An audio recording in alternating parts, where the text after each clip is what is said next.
Voilà la fonction logarithme. Donc un nouveau paragraphe sans non plus ici entrer dans tous les détails. La fonction logarithme, on peut la définir grâce à la fonction exponentielle. Donc le logarithme népérien, c'est le logarithme naturel ou logarithme népérien de John Napier. Eh bien, de quoi s'agit-il? C'est la fonction, donc notée ln ou log. C'est la fonction, donc ici je vais utiliser la terminologie, la notation log. C'est une fonction donc, qui va de r plus étoile dans r, et la fonction réciproque de l'exponentielle. On prend ceci comme définition de la fonction logarithme, et c'est-à-dire, on peut tout à fait, par les propriétés des fonctions réciproques, on peut dire que le logarithme x est égal à y exactement si et seulement si eh bien, x est égal à l'exponentielle de y. Et donc, cette propriété définissant la fonction logarithme comme l'inverse de la fonction exponentielle est suffisante pour obtenir les propriétés importantes et remarquables de la fonction logarithme que je vais énumérer ici. Donc, propriété.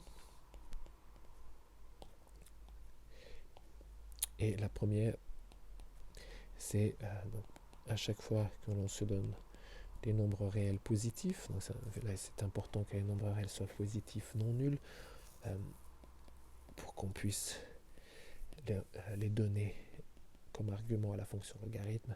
Et donc ici le logarithme d'un produit, c'est la somme des logarithmes. Donc, le logarithme transforme somme en produit en somme, alors que l'exponentielle transforme somme en produit. Donc ça c'est vraiment une des propriétés très très importantes qui découle de la propriété analogue mais pour l'exponentielle. Et pardon. Deuxièmement, on peut calculer la dérivée de la fonction logarithme. Mais d'abord, on peut déduire de la formule ci-dessus le fait que le logarithme d'une fraction est égal à moins le logarithme, et aussi que le logarithme de 1 est égal à 0. Donc la fonction logarithme s'annule en 0, c'est d'ailleurs le seul point auquel elle s'annule. Et puis, puisque c'est le logarithme est la fonction inverse de la fonction exponentielle, la fonction log est dérivable en tout point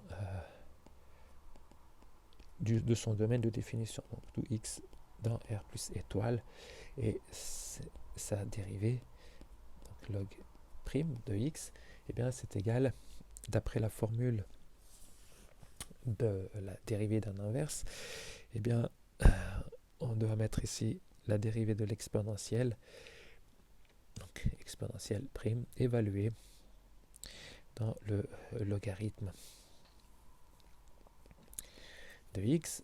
Or, les dérivées de l'exponentielle, c'est l'exponentielle elle-même, donc on retrouve l'exponentielle de log de x, mais l'exponentielle de log de x, c'est x. Et donc, on a la fameuse formule que log prime de x est égal à 1 sur x, dont on se souviendra pour justement calculer des développements limités. Et c'est ce que je vais faire tout de suite. Donc, juste le dire, c'est qu'ici, en particulier, la fonction logarithme est aussi C infini, puisqu'elle est dérivable une fois que sa dérivée est 1 sur x, mais 1 sur x est dérivable autant de fois que l'on veut, en dehors de 0 bien sûr. Donc la fonction ici est C infini. Et on peut aussi donner son développement limité. Mais ici, on va le faire autour de 1. En fait, plus précisément, on va développer la fonction ln ou log de 1 plus x.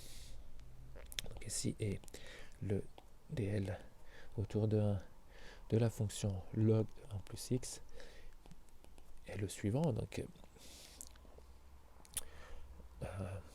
ceci est donné par... Alors, je vais utiliser un des résultats vus ensemble. Donc, si on regarde la dérivée de cette fonction-ci, eh bien, d'après le point précédent, c'est 1 sur 1 plus x. Mais cette fonction, nous avons étudié si le développement limité donné par donc la somme alternée des puissances.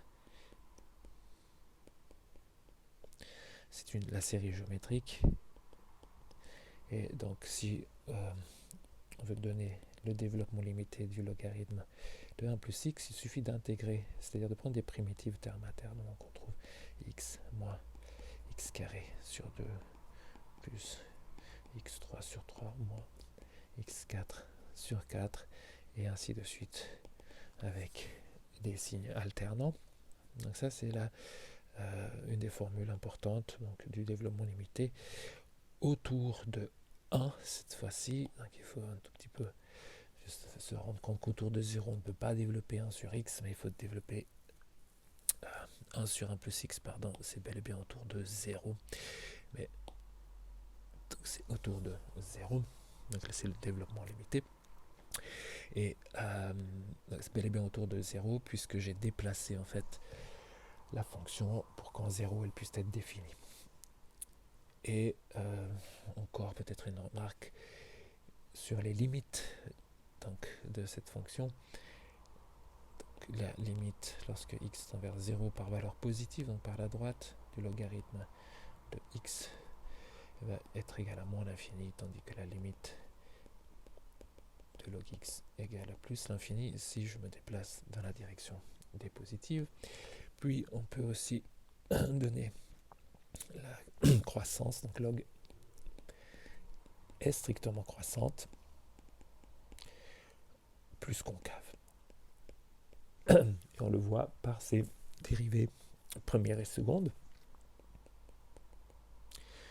sur bien sûr R plus étoile.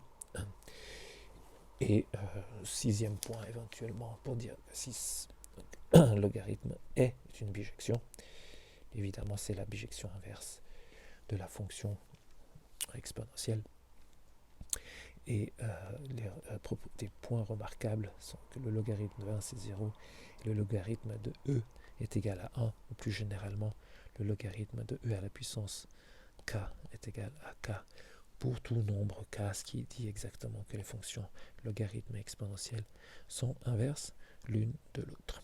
Voilà, c'est tout pour ces compléments sur les fonctions exponentielles et logarithmiques.